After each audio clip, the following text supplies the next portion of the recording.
Hi there. My name is Megan Hargrave. I am a literacy coach and consultant, and I'm going to spend a couple minutes talking to you about the importance of writing volume and stamina and giving you some concrete, simple strategies that you can use to support volume, the amount of writing that kids are doing, and stamina, the amount of time in which they can sustain a writing task for your young writers at home.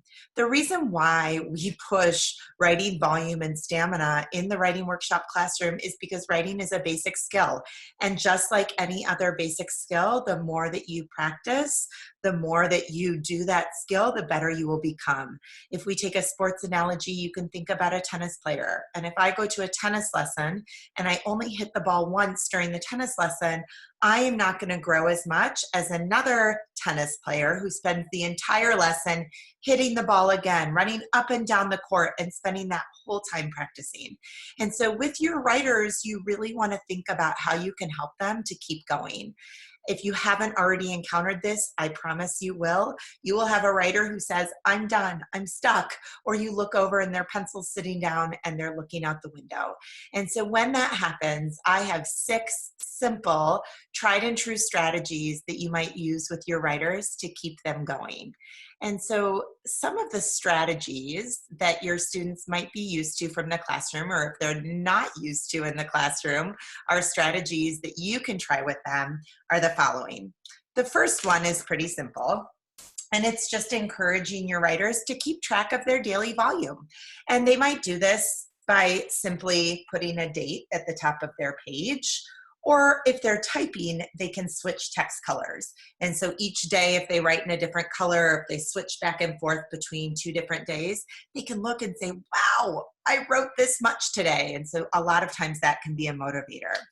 If your students are stuck when it comes to their volume or their stamina in writing, encourage them to start a fresh topic. Even if they say, no, but I need to write this other one, they can get back to it, but hit pause, start something fresh, and then keep going.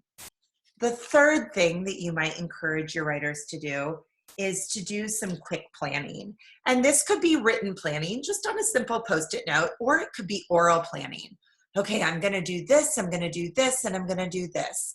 Even just talking through their plan will help. And you might encourage planning before they even start if you're finding that every day they're getting stuck, or if they get stuck and they're not sure where to go next. Just encourage them to make a quick plan midway through their writing and then to keep going.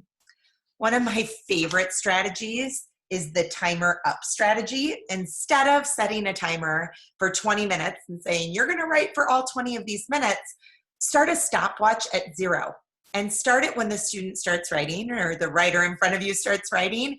And then when they lose their volume or they lose their stamina, when they feel stuck, they hit pause.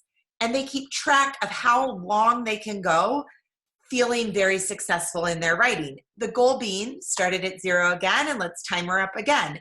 You could even keep a fun log of this to see how their time grows across days.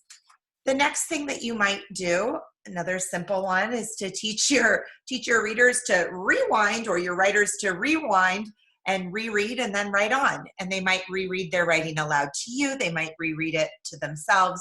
But the idea being with pencil in hand or fingers ready to go, rereading and then continuing on when they get to the end of what they've already written. And then the last one is really encouraging them to just try their best and move on for 2 different reasons. Try their best and move on when students are looking for the perfect words. I just don't know what to write. Move on and come back to it. Or when students are stuck on spelling. I don't know how to spell this word, so they'll put their pencil down and they'll sit there. Instead, encourage them to keep going and then come back to it. Of course, if you choose this strategy, you might give your writers some simple things that they can do so that they know where to go back. If they're stuck on a word or stuck on spelling, they can draw a simple line, and then that could be an indicator. It could draw a dot, dot, dot, or even just a little circle in the space that they want to go back to when they have the time to think about the perfect word or to think about their spelling. I hope some of these strategies are helpful to you, and I know they will be helpful to your writers. So I encourage you to not give them all of these strategies, but to pick a few that work, and you will be benefiting your writer in big ways. Thanks, guys.